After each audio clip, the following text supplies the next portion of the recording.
Bart defeated the 5th graders with a dodgeball. The principal became Bart's autograph wall. A golden statue of Bart was also placed in the Dodgeball Hall of Fame. Bart could even transform into Superman to protect the Earth. All of this was his fantasy. In reality, the opponent first defeated Bart's 2 teammates. Bart had to defeat a 5th grade senior student.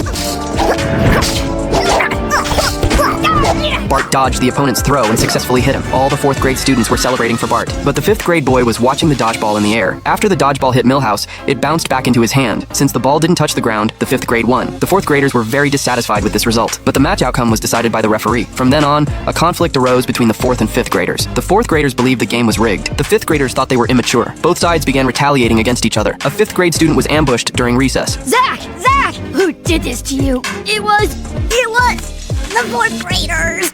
The conflict between the two sides even affected the homeroom teachers of both grades. The teachers started fighting directly in the cafeteria. The 5th graders came again to mock the 4th graders for knowing less. Bart decided to challenge the 5th grade senior one-on-one. Rumble it is, after school, rain or shine. Anybody want to wait for shine? Yeah, definitely shine. After the sky cleared, both sides would begin their duel. The atmosphere at the scene was very tense. Bart blocked the opponent's punch. He discovered the opponent had a scar on his arm identical to his own, but neither of them knew where the scar came from. You call that a scar? This is a scar! That's your belly button. Everybody's got one. I thought I was special!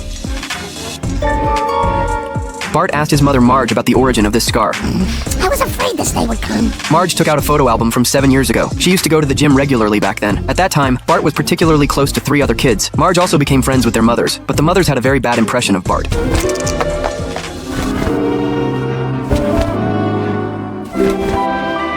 Oh, such an innocent time. Bart was curious why they didn't meet anymore. It was because Marge had argued with those mothers. Looking at herself in the photo, she realized she had lost her smile from before. To reclaim her former happiness, Marge decided to meet with those mothers. Homer wanted to calculate his taxes. Marge gave her seat to him.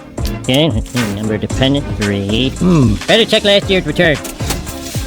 Marge invited the mothers to her home. They thought the happiest ones about reuniting should be their husbands. Homer, stop doing that.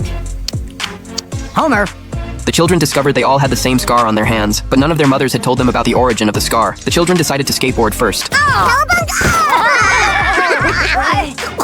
Check out my gnarly backwards foot! Bart hadn't expected these kids to be even crazier than himself. The mothers were laughing and chatting happily, but the fathers were very quiet. Homer wanted to say something to ease the atmosphere. Asinine. Everything you say is asinine. Marge told everyone the mothers would gather again next week. Bart prepared himself for a broken leg. Today Marge was going to the gathering, so Homer needed to watch the kids at home. Homer decided to chat with Moe on the computer. Hey, how you doing, homie? Stupid Flanders Wi-Fi. That wasn't the Wi-Fi. My Bell's palsy's acting up. Yeah, it can be tough, but, I try to stay positive. At the gathering, the mothers noticed Marge still retained her habit of taking care of children. They advised Marge to try to get away from the kids to enjoy a happy life, so everyone suggested they should gather every Tuesday. Fine, I'll do it.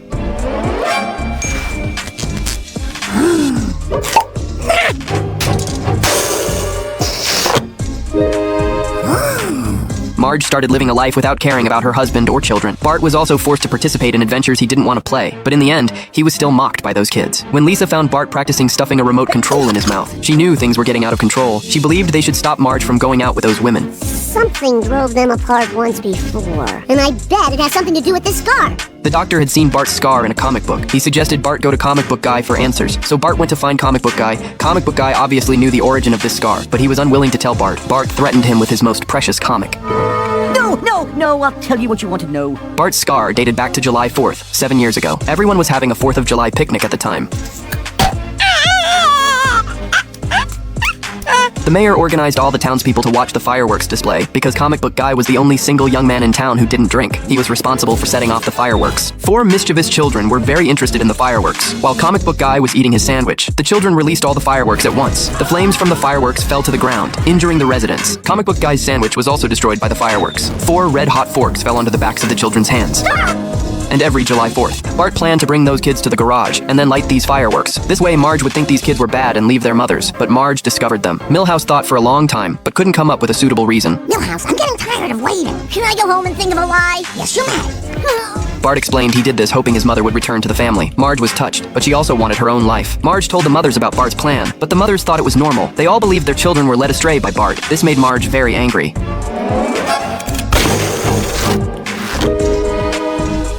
Remember why I left this group 7 years ago, and it's why I'm leaving now. Good day, ladies. Lisa felt very sorry that her mother lost her friends, but Marge believed those people couldn't be considered her real friends. Maybe Lisa and I could be friends. Not with each other, but with you. But Marge hadn't told Homer about her breakup with the mothers yet, because she thought Homer was getting along happily with the fathers. Why do you keep trying to engage us? Hey, Diddley, hi, Homer. Oh, you beautiful man!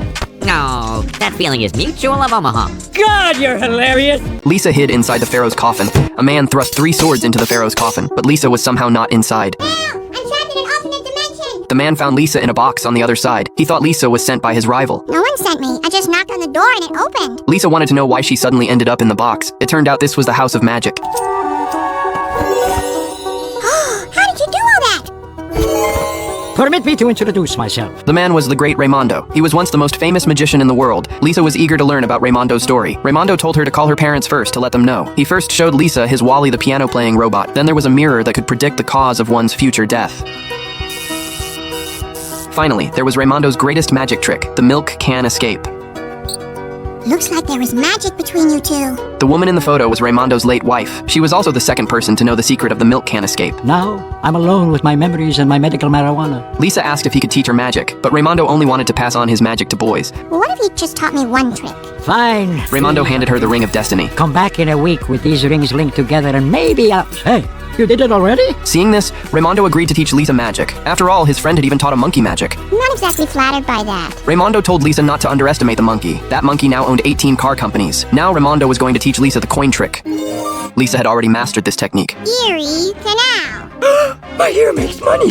Hello, boat store. I'd like to order a boat. Abe asked Lisa where she learned magic. From the great Raimondo. Abe knew that Raimondo was very famous back in the day. His magic could turn a man into a woman into a wild man, and a wild man into Abe. There was no magic trick Raimondo couldn't perform. Lisa can't be a magician, that's my thing. Bart had bought Krusty's magic props 2 years ago, but he had never even opened the packaging.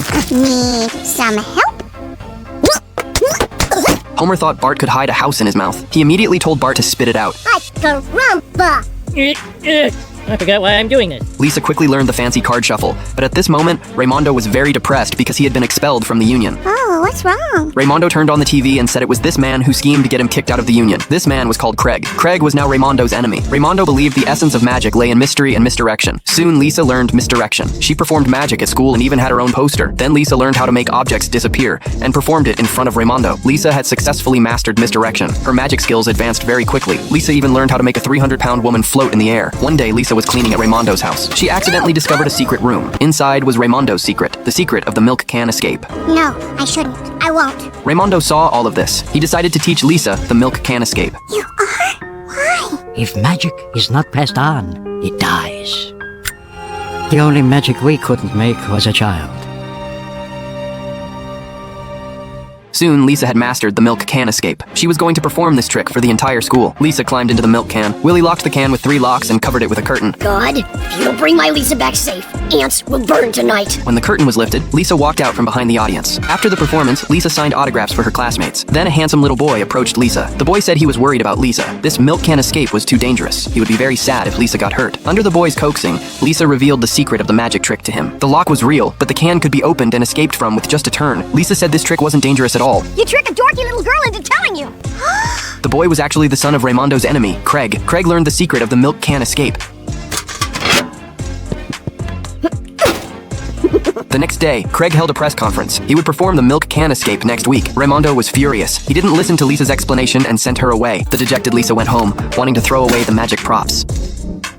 Lisa, don't feel bad. Homer tried to comfort Lisa, but she cried even harder. I can't stand to see one of my female children unhappy. Homer went to confront the magician, but he was quickly defeated. Imagine if your greatest secret was given to your worst enemy. A peanut butter and pretzel sandwich? There's no way a stupid Flanders like me could ever have thought of this. Homer understood that secrets were important, but Lisa was only an 8-year-old child. Raimondo thought it over. He made sure the sleeping Homer was comfortable and went to find Lisa. At this moment, Lisa was still blaming herself. Raimondo decided to forgive Lisa. He said everyone makes mistakes sometimes, but fixing the mistake in time was what mattered most. The two decided to stop Craig's magic performance. Craig was ready to perform the deluxe version of the milk can escape, but when Lisa arrived, she noticed Craig's props seemed to be broken. I'll get him out. No, we must not interfere. You're just gonna stand there? No. Raimondo's back was a bit sore, so he conjured a chair to sit down. Lisa still decided to save the person, but magicians like David Copperfield blocked her way. It was they who had sabotaged the milk can prop, because Craig had stolen everyone's signature tricks. Lisa knew Craig had made many mistakes, but there was no need to let him die. The magicians used their best tricks to stop Lisa. Homer tried to protect his daughter but was trapped by the magicians. At the critical moment, Raimondo appeared and saved Lisa. With this! Raimondo also rescued his enemy Craig. Craig decided to stop being a magician who stole others' tricks. Afterward, Raimondo and Lisa performed a spectacular magic show together. Raimondo handed the stage over to Lisa. Bart thought magic was boring. Lisa turned him into Millhouse. Raimondo returned backstage to enjoy his time alone. Hello, Harvey. I've probably had enough. Yeah, a little more couldn't hurt.